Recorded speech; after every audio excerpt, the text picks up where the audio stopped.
Estas son las entrevistas del Archivo Oral del Museo de la Memoria y los Derechos Humanos. Hoy es jueves 14 de septiembre del año 2017.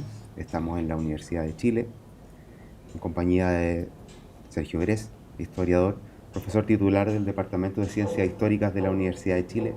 Sergio, muchas gracias por concedernos este tiempo, esta entrevista y por recibirnos acá en su oficina. Eh, lo primero que le voy a preguntar, no es una pregunta, sino que un poco que haga una presentación suya como usted quiera. Presentes. Nací en 1953, soy hijo de una pareja de profesionales de clase media. Mi padre era abogado formado en la Universidad de Chile y mi madre trabajadora social también con estudios en la Universidad de Chile.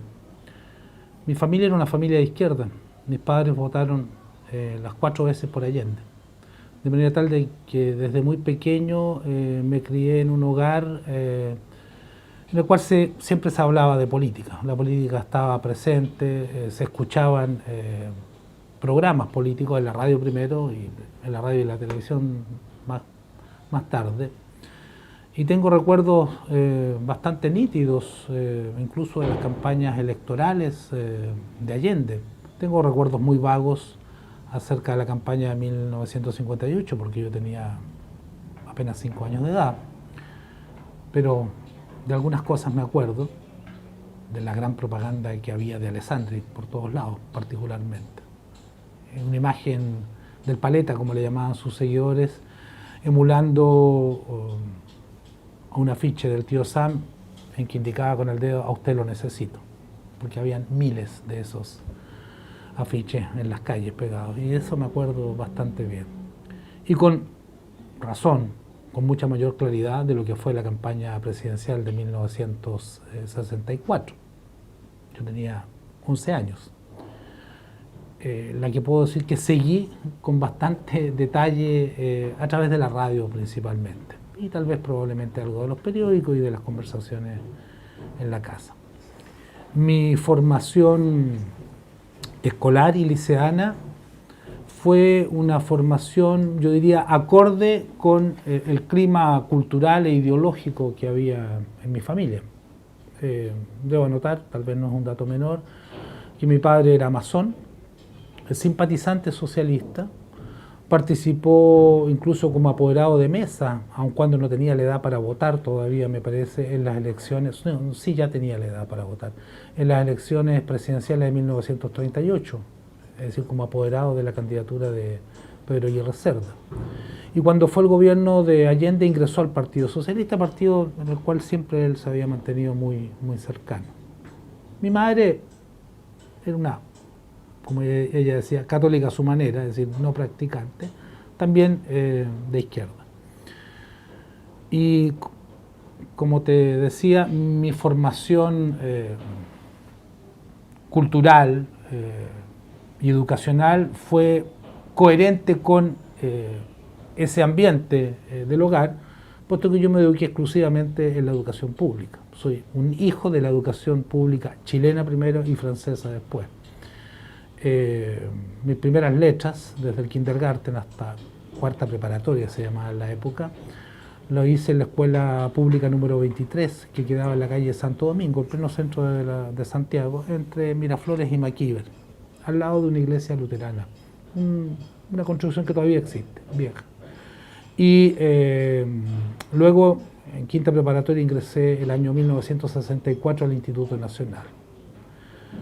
Ingresé a quinta preparatoria, pero al año siguiente nos tocó la reforma educacional del gobierno de Frei Montalva y por tanto pasé a sexto básico. De tal manera que esto fue conformando una especie de ambiente cultural, social, político, ideológico, muy preciso y muy característico de ciertas franjas de jóvenes de los años 60 y 70. Familia de clase media profesional, ilustrada, laica, educación en colegios públicos, en escuelas o colegios fiscales, y padres de izquierda. De tal manera que para mí la política fue prácticamente un alimento natural desde muy pequeño. El Instituto Nacional evidentemente es, y eso lo pueden decir todos quienes han pasado por este colegio, es algo que marca profundamente a la inmensa mayoría de quienes han sido sus estudiantes. En quinto básico yo ya era delegado de curso al centro de alumnos. 11 años de edad estamos hablando, el año 1964, el mismo año de la elección presidencial. Yo no entendía mucho lo que ocurría ahí en el centro de alumnos, pero trataba de estar lo más atento posible, entender lo que se discutía, que me costaba en un comienzo, 11 años de edad, bastante tierno. Y también trataba de aportar hacia lo que yo visualizaba en esos momentos como la izquierda del gobierno estudiantil que existía en la época. No recuerdo bien cuáles eran las fuerzas políticas que actuaban. Probablemente, lo más probable es que el centro de alumnos en esa época estuviera dirigido por los radicales. Pero genéricamente yo me identificaba con la izquierda sin una definición muy precisa. Los años 60 sabemos lo que fueron, años de gran conmoción política a nivel mundial, de profundos cambios culturales, y en el caso de Chile, de ascenso de las corrientes de izquierda, reformistas y de izquierda, en un proceso de, yo diría, sobre todo en la segunda mitad de los años 60, de continua radicalización, especialmente a partir de 1967. Y nosotros, jóvenes estudiantes de izquierda, por razones familiares, sufrimos esas influencias del medio. Seguíamos con mucha atención las noticias, no solamente de Chile, sino que del mundo.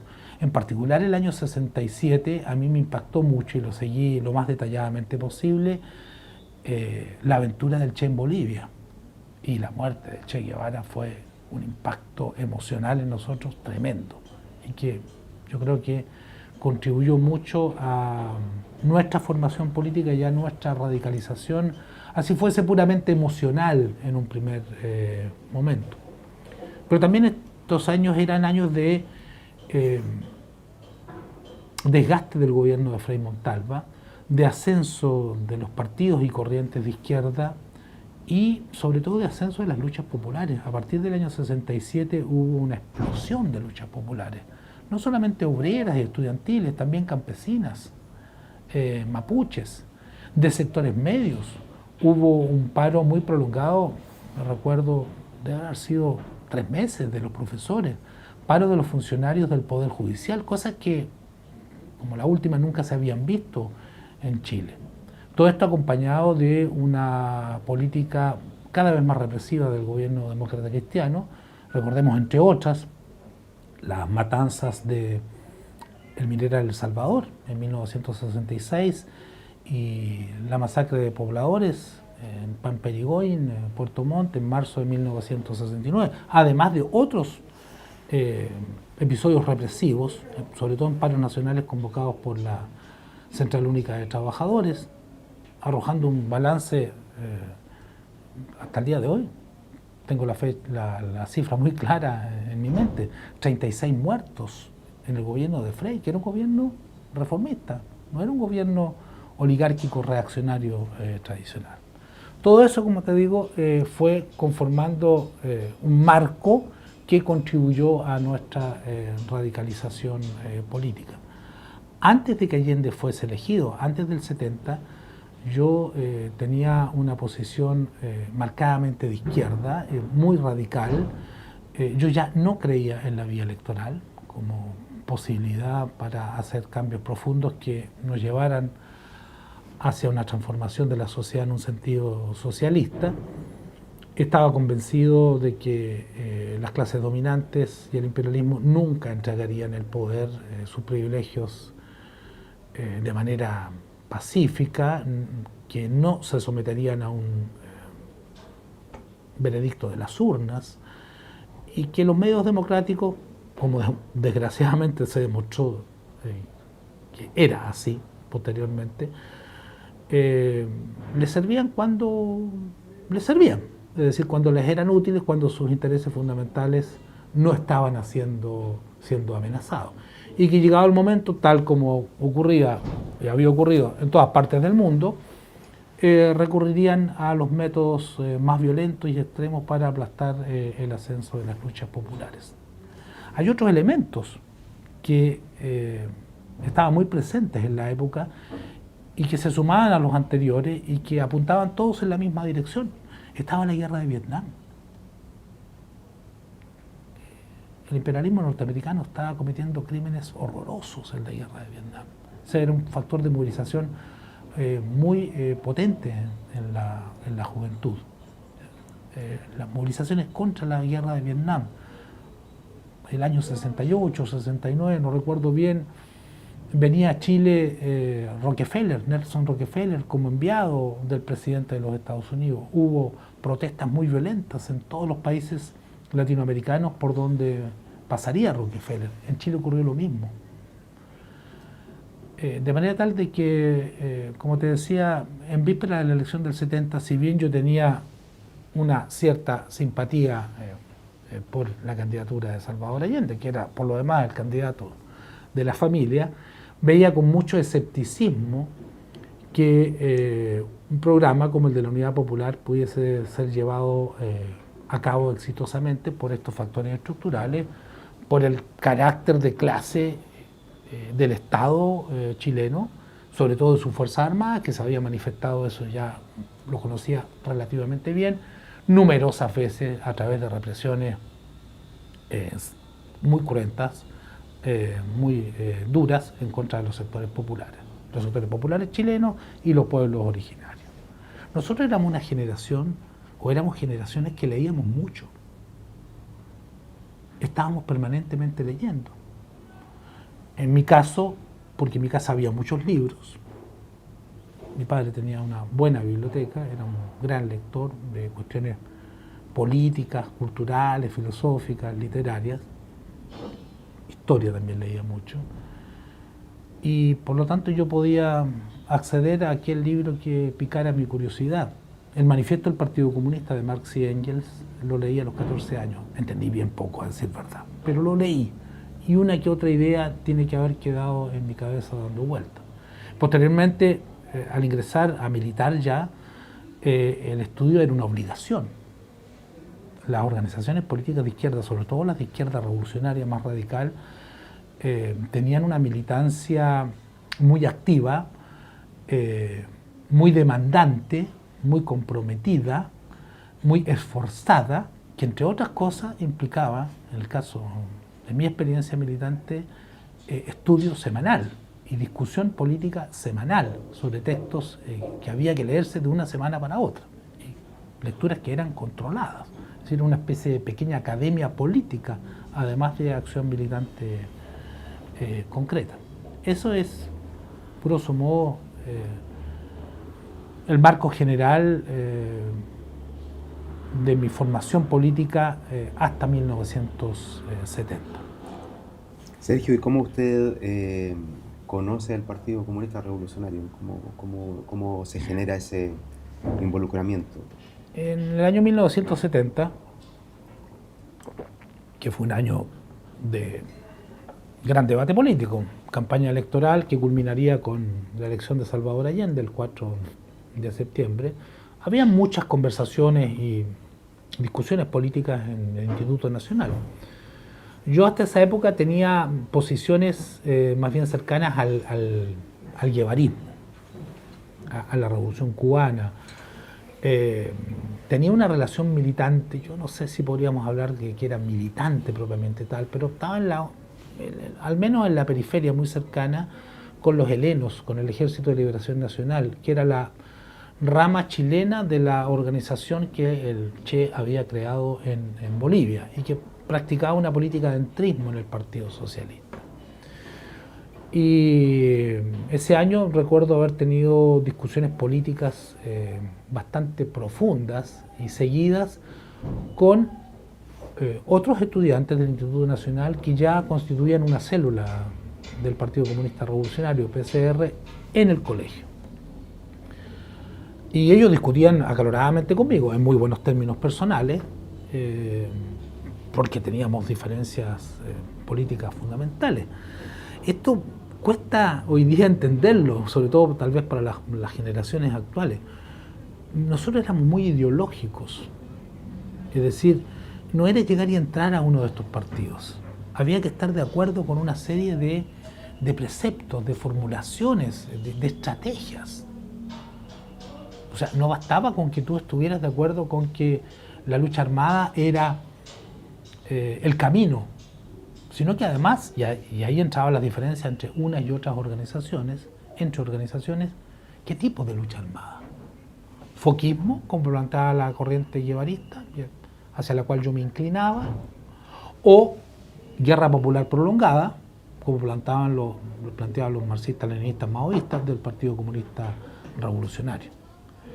Entonces, la discusión, como te decía, era muy intensa, pero además habían otras discusiones que marcaban la línea de diferenciación entre las organizaciones, incluso entre las organizaciones de izquierda revolucionaria.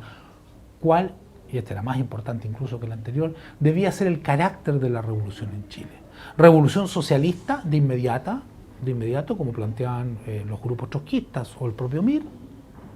¿O, como era el caso del PCR, una revolución democrático-popular como fase previa hacia el desarrollo ininterrumpido en la perspectiva de la revolución socialista? Es decir, una revolución que terminara de realizar las tareas democrático-burguesas que la burguesía chilena, por su incapacidad, por su servilismo frente al imperialismo, por su debilidad intrínseca, no había ni querido ni podido realizar.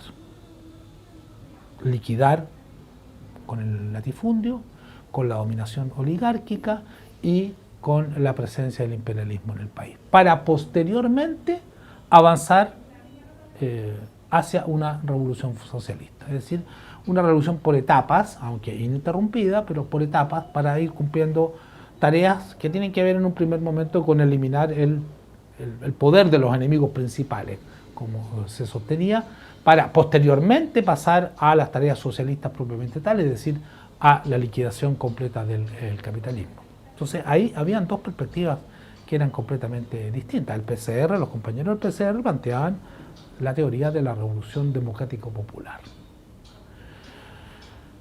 Luego de muchas discusiones, yo diría 6, 8 meses, casi un año de discusiones, yo terminé convencido ingresando al PCR en marzo de 1971, esto es cuando ya Allende era gobierno.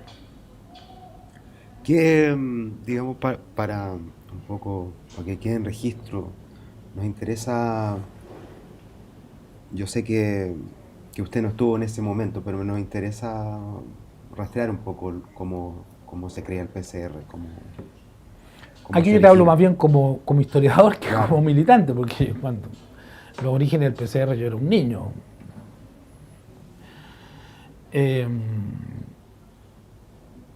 Esto es el resultado de dos factores principales. La pugna y cisma chino-soviético en el movimiento comunista internacional, que empieza a incubarse a partir del 20 Congreso del Partido Comunista de la Unión Soviética, que se realizó en febrero de 1956, ocasión en la cual Khrushchev presentó su famoso informe que es conocido mundialmente como los crímenes de Stalin, en el cual, junto con denunciar los atropellos, violaciones de derechos humanos, tiranía de Stalin, crímenes de Stalin y de su entorno, Khrushchev plantea dos cuestiones que van a provocar un terremoto mayor en el seno del movimiento comunista internacional. Uno, la posibilidad de no solamente la posibilidad, la necesidad de la coexistencia pacífica entre regímenes sociales de naturaleza distinta. Esto es entre socialismo y capitalismo. Dicho de otro modo, como lo van a plantear sus críticos, particularmente los chinos y albaneses, la coexistencia pacífica con el imperialismo. Y segunda cuestión, que de alguna manera se articula con la anterior, pero que es distinto, al interior de distintos países, la posibilidad de un tránsito pacífico hacia el socialismo. Es decir, en ruptura con lo que había sido la línea tradicional del comunismo, del marxismo, desde los padres fundadores, Marx y Engels, la vía armada o la vía violenta deja de ser en la perspectiva soviética y khrushcheviana la única posibilidad, el único camino, y se plantea que en aras de no solo de evitar sacrificios humanos, sino que puesto que el socialismo se ha fortalecido en la sexta parte del planeta o algo más, es posible que en algunos países el tránsito hacia el socialismo no sea tan violento, sea más pacífico, sea por vía parlamentaria, por vía electoral, porque la correlación de fuerza a nivel planetario ha ido cambiando. Pues bien, estas dos tesis, coexistencia pacífica con el imperialismo y posibilidad de tránsito pacífico hacia el socialismo, van a causar una conmoción enorme en el seno del movimiento comunista internacional. Los chinos el Partido Comunista de China va a denunciar esto como revisionismo. Algo parecido va a hacer el Partido del Trabajo de Albania, que era el partido comunista que estaba en el poder en ese país. Y esta polémica y este cisma va a repercutir en todo el movimiento, en todos los países del mundo. Hay partidos, muchos partidos asiáticos que se alinean con los chinos, la inmensa mayoría de los partidos occidentales con los soviéticos, pero también se producen escisiones al interior de los partidos. En prácticamente todos los partidos que se abanderizan con los soviéticos, como en el caso del Partido Comunista Chileno, van a surgir fracciones o tendencias críticas que tarde o temprano terminan saliendo de estos partidos y formando grupos alternativos.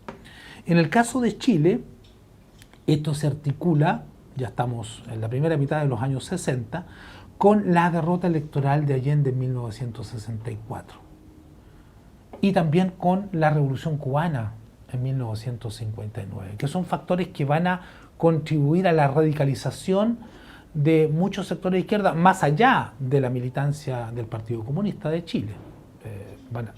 Los efectos de radicalización se van a producir también en el Partido Socialista. Hay grupos de jóvenes socialistas que salen de ese partido para formar organizaciones como la Vanguardia Revolucionaria Marxista, BRM, cuya mayoría va a terminar posteriormente integrando el MIR, ser uno de los grupos que van a formar el MIR.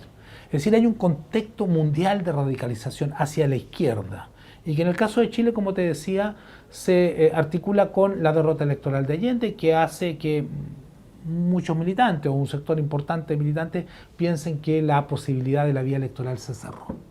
En ese contexto surge la disidencia a comienzos de los 60, 63, 64, por ahí, en el seno del Partido Comunista de Chile, que se va a organizar como Espartaco, un grupo que termina siendo expulsado del Partido Comunista, que era liderado principalmente por David Benkis, un ingeniero, Jorge Palacios, filósofo, profesor de la Universidad de Chile. El año 73 era el director del Departamento de Filosofía de esta facultad, que en esa época era el pedagógico, el Instituto Pedagógico. Y otros personajes como un personaje muy curioso, Jaime Barros Pérez Cotapo, que era senador del Partido Comunista, le decían Pekín Barros, un médico muy querido en Valparaíso, y que se va con Espartaco. Espartaco tuvo un senador en un momento de su historia, que era Jaime Barros Pérez Cotapo, que había sido elegido por el Partido Comunista, pero al entrar en disidencia sigue siendo senador y él agita las posiciones de Espartaco. Y habían otros personajes, algunos bien conocidos en el ámbito artístico cultural, como ni más ni menos que el pintor José Venturelli, que también fue militante de Espartaco. y otros militantes de menor renombre y que yo no conocí, porque todo esto no son recuerdos personales, son reconstitución en base a lo que me contaron otros camaradas y a lo que he leído posteriormente. Espartaco inicia un trabajo entre los estudiantes, en algunos sectores obreros, tras una línea autodefinida como marxista-leninista o marxista-leninista-maoísta, puesto que percibe al maoísmo como la tercera etapa del desarrollo del marxismo, después del pensamiento de Marx y de Lenin. Y a comienzos del año 1966, creo que en febrero, si mal no recuerdo, se fusiona con una pequeña organización que existía solamente en el norte grande del país, la Unión Rebelde Comunista, conformando el Partido Comunista Revolucionario, cuyo programa es este. Este documento, tengo entendido, esta edición es del año 69, si mal no recuerdo. Claro, es una edición del año 69, pero el Congreso Fundacional del PCR es de comienzos del 66. Y este partido empieza a desarrollar, o continúa desarrollando, una activa lucha ideológica para diferenciarse de otras corrientes. Editó numerosos números a partir del año 69 de esta revista, que está a venta en todos los kioscos prácticamente, Causa Marxista-Leninista, Causa ML, hasta el momento del golpe de Estado. Este es el último número de julio-agosto del 73. El titular es muy decidor: no al imperialismo, no al fascismo, no al reformismo. 25 números. Posteriormente saldrían otros en el exilio.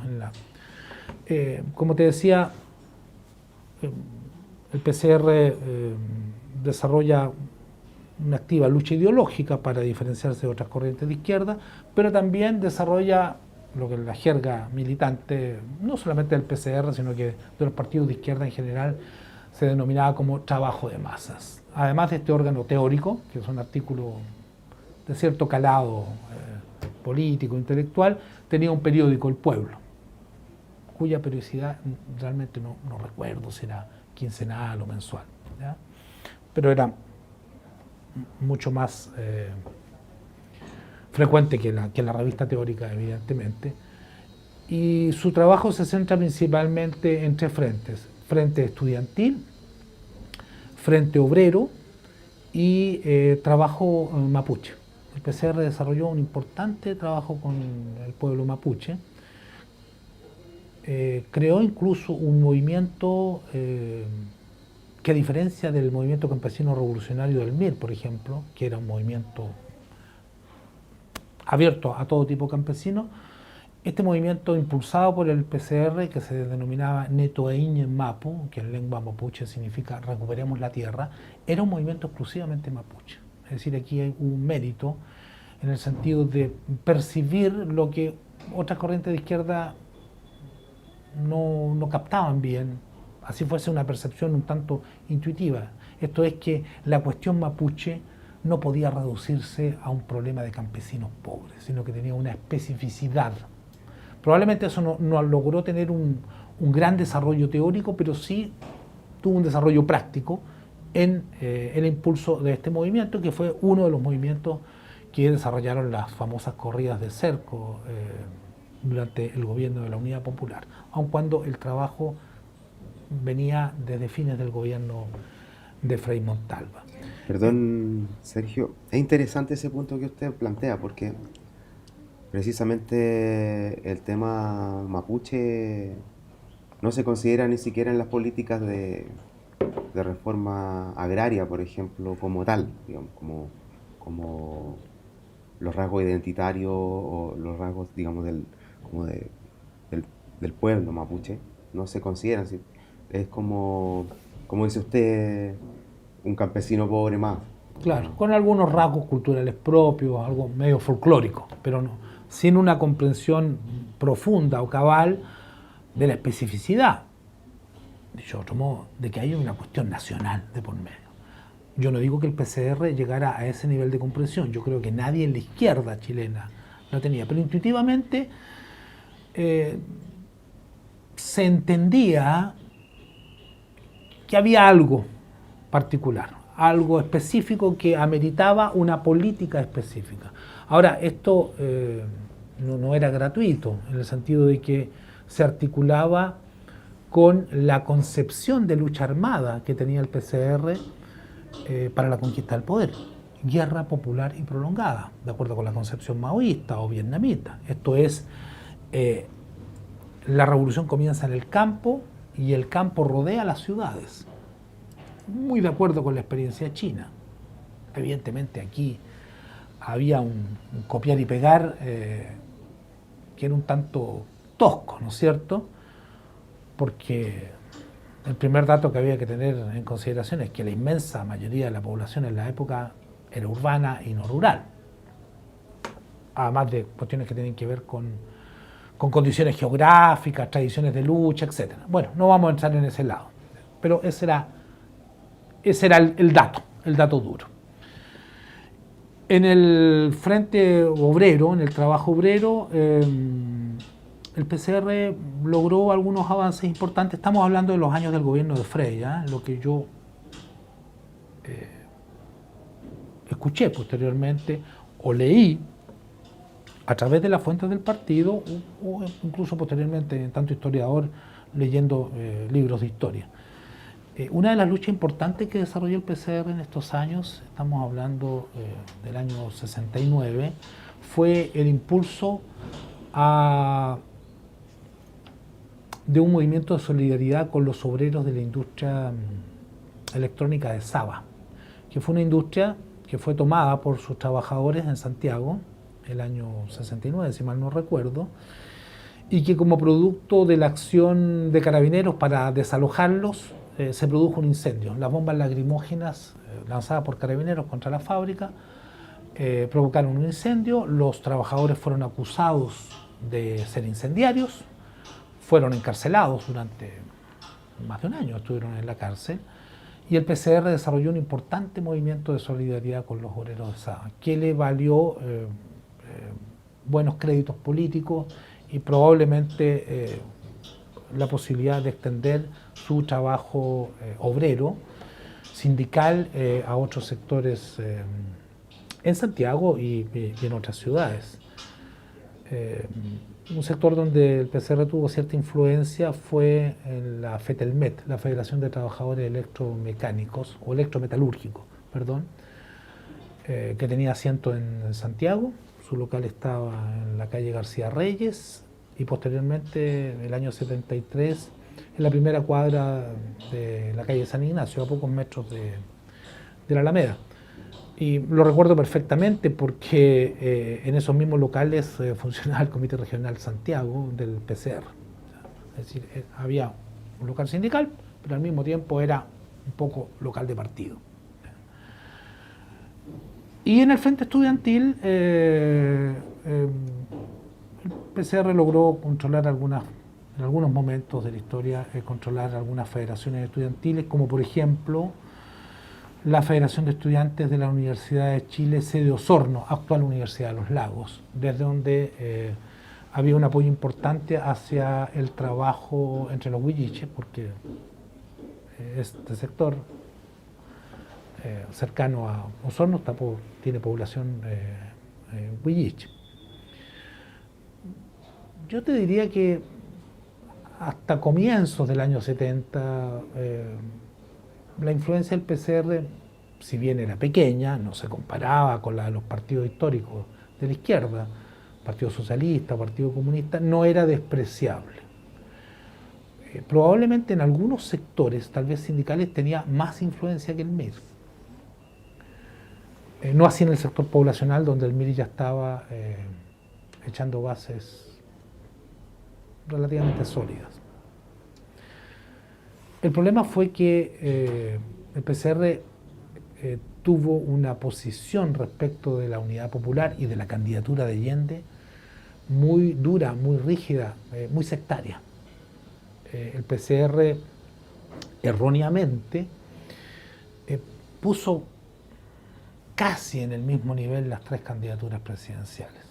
La de Alessandri, representando los sectores más tradicionales de la derecha, la de Radomiro Tomic por la Democracia Cristiana y la de Salvador Allende por la Unidad Popular.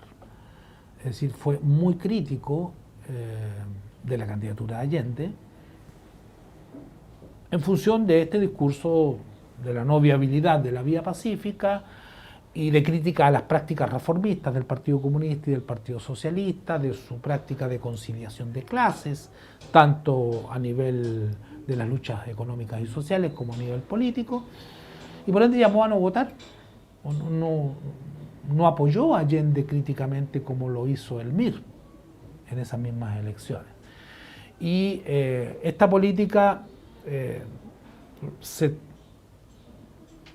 perpetuó durante el gobierno de la Unidad Popular en una posición, yo lo veo hoy día, porque todos evolucionamos políticamente, evidentemente, una posición, en mi juicio, errónea,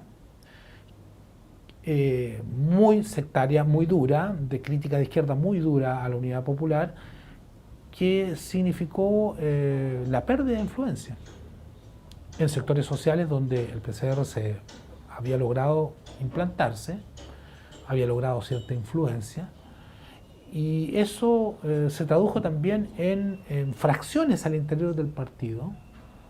Hay una que salió el año 71, cuando yo había ingresado, que fue la fracción del Bandera Roja, y posteriormente una nueva fracción, tal vez más importante que la anterior, al año siguiente, el año 72, de otro grupo que en un primer momento se llamó igual que el PCR, pero que posteriormente terminó adoptando el nombre alternativo de PCR-ML. Y esto, en lo fundamental, tenía que ver, sobre todo en la fracción del Bandera Roja, con esta posición tan dura respecto de la Unidad Popular, que de alguna manera se refleja en este titular. Titular que por lo demás, a fines del 70, sí, esta revista es de noviembre, diciembre del 70, yo la vi sin ser militante, aún rayado en algunos muros, incluso fuera de Santiago. El problema no es cómo el pueblo apoyará a Allende, sino cómo Allende apoyará las luchas del pueblo. Ahí se sintetiza la política del PCR frente a la Unidad Popular, que no le trajo buenos dividendos. En cambio, el MIR, que tuvo una política más flexible, siendo crítico en muchos aspectos, ¿ya?, teniendo polémicas muy duras con la Unidad Popular, particularmente con el Partido Comunista, polémicas que no eran puramente teóricas, sino que se llegaba a las manos. Recordemos que un militante del MIR, Arnoldo Ríos, fue asesinado por la brigada Ramona Parra, del Partido Comunista, por octubre, si mal no recuerdo, de 1970, es decir, entre el momento de la elección de Allende y su ascenso al gobierno. Figura en una de esos Exactamente, de esos porque fue números. un hecho que causó gran conmoción, es decir, militantes de izquierda que se matan entre ellos. No es un fenómeno nuevo en la historia de Chile, había ocurrido en los años 30 y en los 40, pero no por ello deja de ser un hecho deleznable. A pesar de eso, el MIR tuvo una política más flexible. Y eso le trajo muy buenos dividendos políticos. El MIR creció enormemente durante la Unidad Popular, especialmente en sectores poblacionales, estudiantiles y campesinos. No así en la clase obrera, mucho menos. Por eso se ve reflejado en las elecciones de la CUT del año 72. En cambio, el PCR tenía una posición de prácticamente solo contra el mundo. El PCR solo lograba articular alianzas puntuales, coyunturales, en algunos frentes de masa, con el MIR a veces, con los trotskistas en otra ocasión, por ejemplo, para las elecciones de rector de la Universidad de Chile, que eran por sufragio universal de estudiantes, académicos y funcionarios. El año 1972 presentó una lista que estuvo encabezada por el militante trotskista Luis Vitale, que fue profesor de este departamento de historia, y que llevaba como segundo de lista a Jorge Palacios, académico del departamento de filosofía de esta misma facultad. Pero eran alianzas puntuales en función de coyunturas. Por este contexto general de una posición tan rígida respecto de la Unidad Popular en particular. Perdón, Eso Sergio. significó, entre paréntesis, por ejemplo, que en la elección de la CUT de 1972, el PCR no pudiera presentarse como tal. Intentó hacerlo, pero el Tribunal Electoral o el organismo, no sé cuál sería, que correspondía, en el cual el Partido Comunista ejercía una fuerte influencia, le prohibió. No lo dejó inscribirse con su nombre, porque decían Partido Comunista y uno solo, el Partido Comunista de Chile. De tal manera, y eso está en las estadísticas, en los cuadros estadísticos, que el PCR aparece como independientes, como lista independiente, con una votación muy magra, pero mayor incluso a algún partido de la Unidad Popular como la Izquierda Cristiana, por ejemplo. El MIR también sacó una votación, el MIR a través de su Frente de Trabajadores Revolucionarios FTR, bastante magra. En el encuentro anterior se discutió también que durante esos años el PCR tuvo una posición de semiclandestinidad. O sea, La tuvo siempre, no es que la haya tenido durante esos años. Por sus concepciones políticas, por su estrategia, guerra popular prolongada, el partido se concebía como una organización revolucionaria que se tenía que preparar para la guerra y por ende no podía mostrarle al enemigo sus estructuras. Si bien algunos cuadros políticos necesariamente tenían que actuar a nombre del partido, en algunos frentes de masa, eso no se hacía por la libre, se hacía previa autorización de la estructura correspondiente, con consulta a la estructura superior. La célula dependía de un comité local, el comité local del regional y el regional del comité central. De tal manera que se daba la paradoja que en muchos frentes de masa los militantes del partido éramos identificados como tales, pero en muchas ocasiones teníamos que negar la militancia declarándonos simpatizantes o dejando una cierta ambigüedad al respecto. Pero en otros casos actuábamos de manera semiabierta. Pero aun cuando actuásemos de manera abierta, como tales, no mostrábamos nuestra estructura. Las reuniones de células, de comités locales, regionales, de comité central, se hacían en lugares confidenciales. No habían locales del partido. El único local, los únicos locales que eran identificados por mucha gente como tales eran las librerías del partido. En Santiago habían dos, la Huitrañe y la Huelén. Los dos tenían nombre mapuche. Huitrañe significa álzate. Huitrañe mapuche, que era uno de los gritos del Netoain Mapu, álzate mapuche. La librería Huitrañe, para más precisión, funcionaba en el mismo local donde funciona actualmente la librería Le Monde Diplomatique, en el local 14 de este pasaje que tiene entrada por San Antonio y Maquíver. San Antonio y Merced. Y ahí funcionaba, en los altillos, donde actualmente se hacen presentaciones de libros, conferencias, no sé si tú has asistido, en los altillos funcionaba la comisión estudiantil del PCR. Pero no estaba a la vista del público, la entrada era una librería y la trastienda funcionaba este organismo estudiantil del PCR. Y la otra librería, la librería Huelén, parece que era más antigua, estaba en un departamento del edificio del Pasaje Mate, al cual llegaban solamente los iniciados, pero los iniciados eran muchos. Iniciados en el sentido de que sabían que existía la librería, gente que iba a comprar.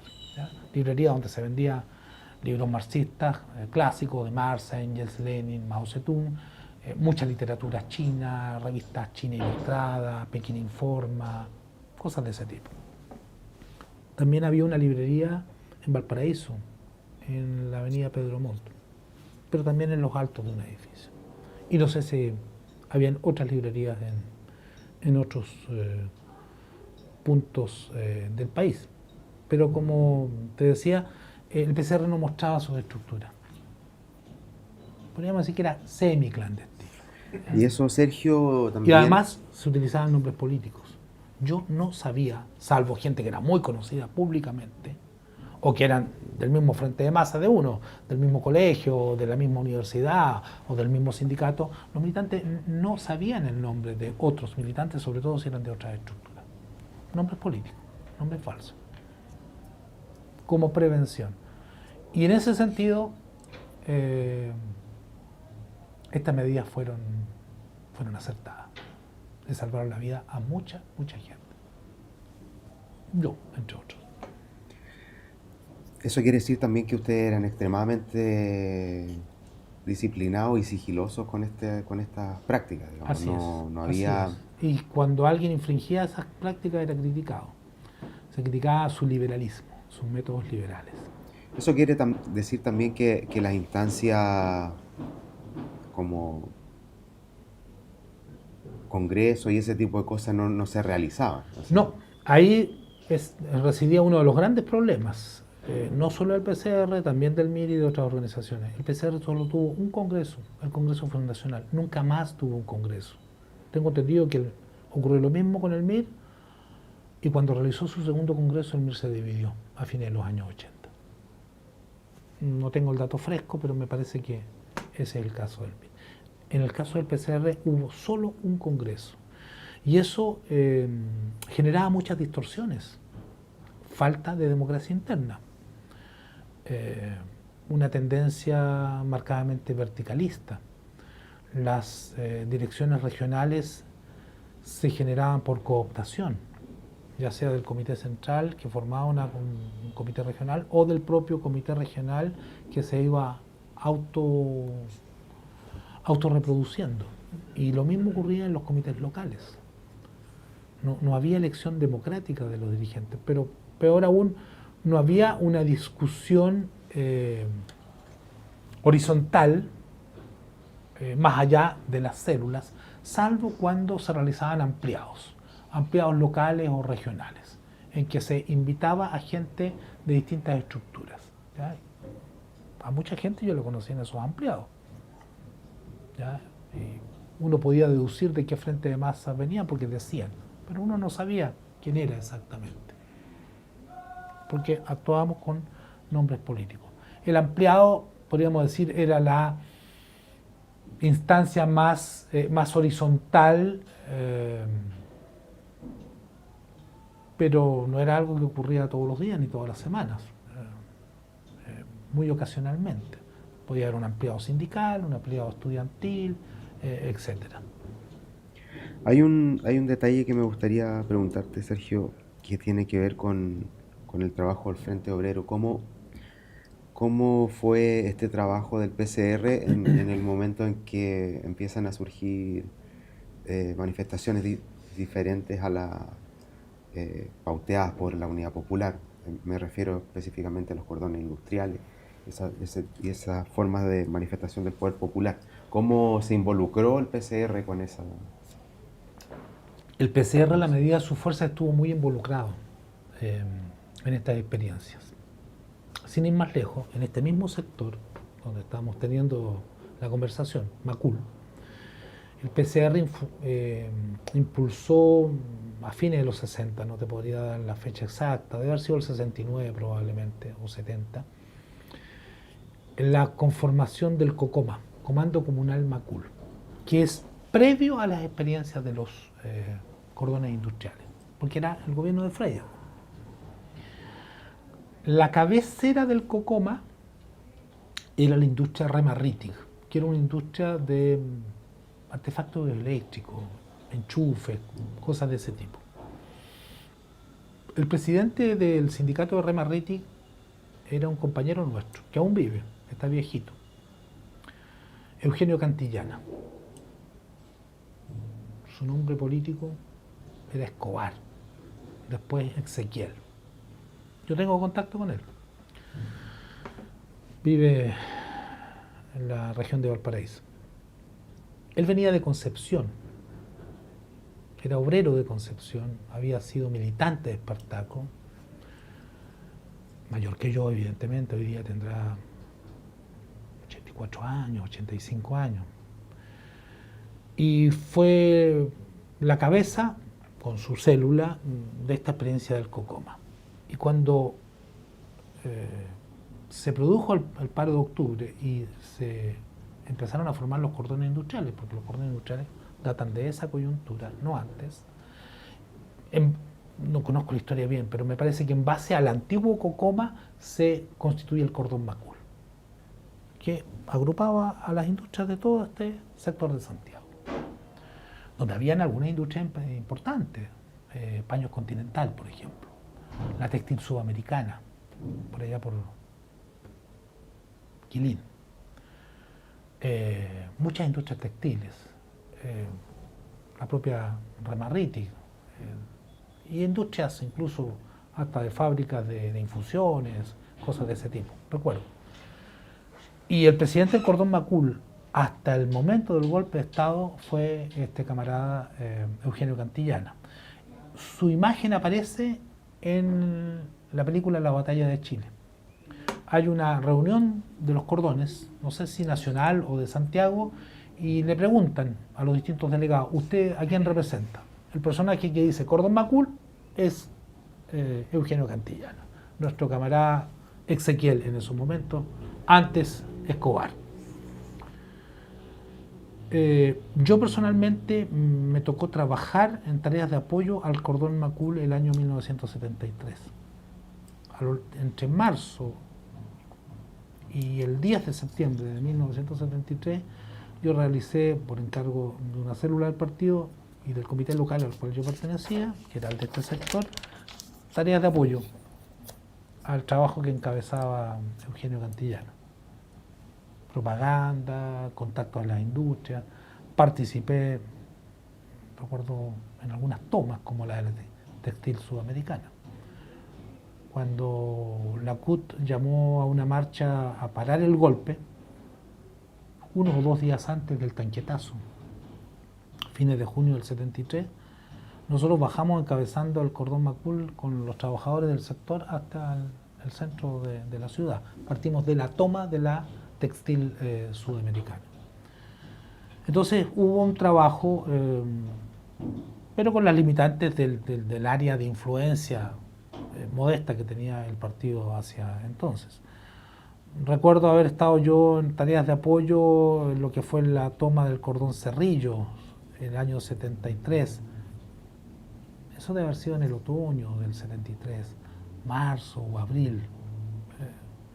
Incluso un letrero que yo hice con una de las consignas del partido que rezaba: la lucha da lo que la ley y el pulpo niegan. El pulpo es el patrón, el explotador, y que estaba este cartel puesto encima de un neumático de las barricadas del Cordón Cerrillo. Salió en la portada, no sé si de la segunda probablemente, o salió en un periódico, no sé si en la portada. Y así como yo, otros camaradas desarrollaban trabajos de apoyo o trabajo directamente, si eran dirigentes sindicales, en otros cordones industriales. Pero yo te puedo dar fe de mi propio trabajo de apoyo en el Cordón Macul. Yo participé en la última reunión del Cordón Macul, que se hizo en una casa que todavía está acá en Macul, era una sede, yo creo que era sede sindical, en Macul casi al llegar a Los Olmos, en sentido norte-sur, en la vereda que está a la izquierda, es decir, la vereda oriente, y que terminó 10:30, 11 de la noche del lunes 10 de septiembre de 1973. Y de los recuerdos que tengo es que uno de los temas de discusión entre los obreros, entre los dirigentes sindicales que estaban presentes ahí y algunos estudiantes que, como yo, apoyábamos ese trabajo, era que viene el golpe, ¿qué hacer para parar el golpe de Estado?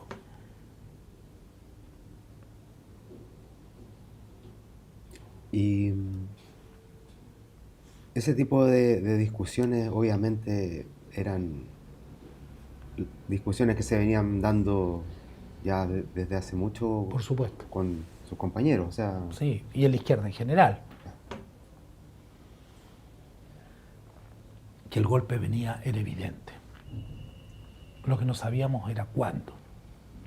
según mis propios cálculos, absolutamente subjetivos, yo creía que era en octubre.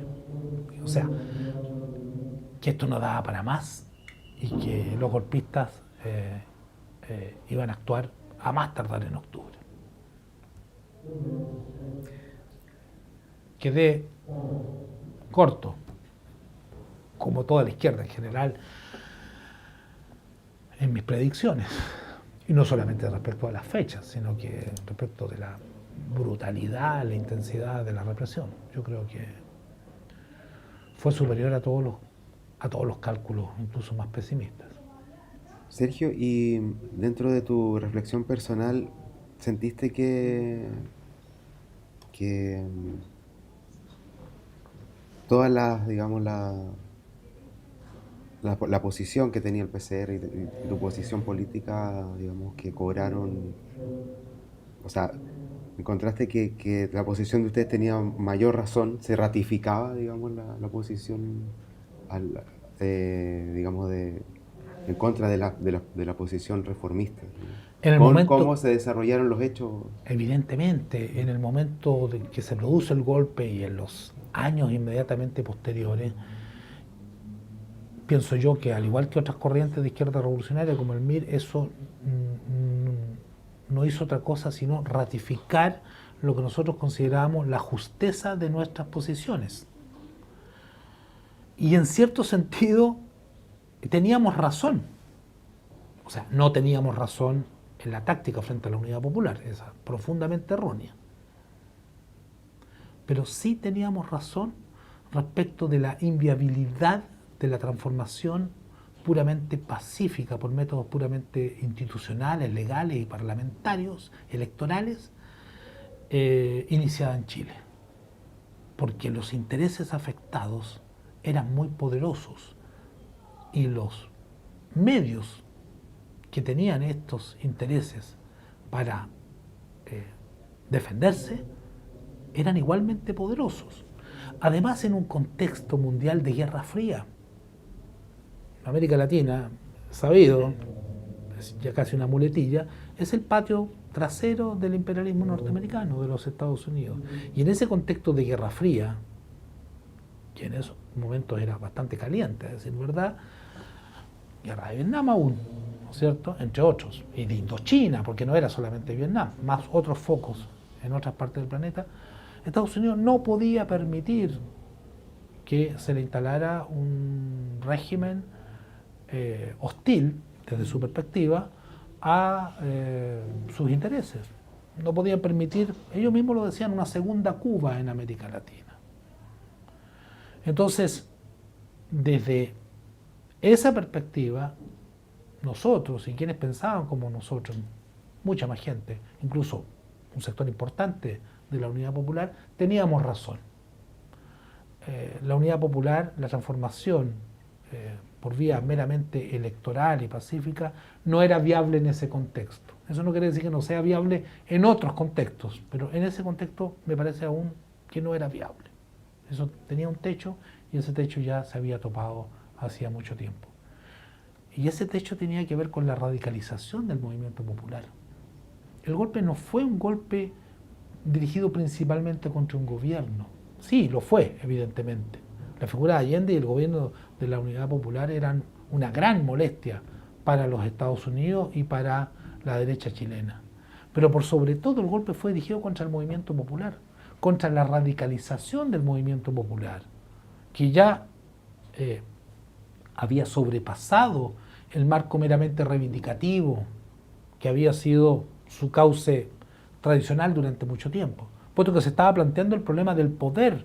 En las reuniones de los cordones industriales, eso queda muy claro en la batalla de Chile, los obreros más politizados, y no eran pocos, eran miles, discutían el problema del poder. Eso era insoportable para las clases dominantes y para el imperialismo.